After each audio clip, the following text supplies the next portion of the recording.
Pemirsa, jelang pemilu serentak tahun 2024, sejumlah partai politik di Kota Makassar mengaku telah siap melakukan verifikasi administrasi setelah Ketua Parpol melakukan pendaftaran di Komisi Pemilihan Umum KPU Pusat. Kemudian apa itu verifikasi administrasi dan kemudian bagaimana prosesnya dan juga alurnya verifikasi. Jelang pemilu serentak yang akan dilaksanakan pada tahun 2024, sejumlah partai politik di Kota Makassar telah melakukan berbagai persiapan. Setelah proses pendaftaran, masing-masing parpol diharuskan melakukan verifikasi administrasi di tingkat kota.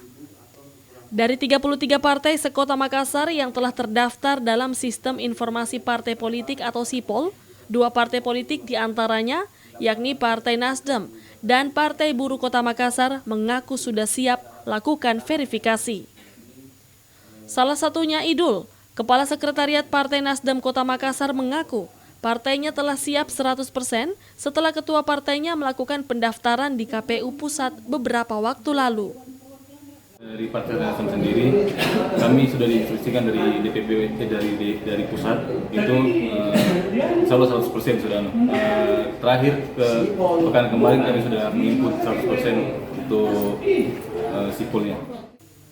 Sementara itu Sartono, Ketua Partai Buruh Kota Makassar juga mengatakan hal yang serupa. Ia mengaku sejak 1 bulan yang lalu, partainya telah siap melakukan verifikasi, meskipun secara nasional partainya baru akan mendaftar pada tanggal 12 Agustus mendatang. Kita sejak sebulan silam sebenarnya sudah siap untuk verifikasi ini. Bahkan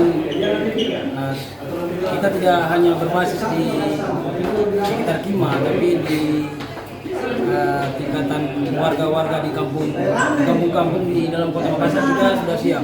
Bahkan di tingkatan kelurahan sampai di tingkatan RT RW, pengurus kita di Partai Buruh sudah insya Allah siap.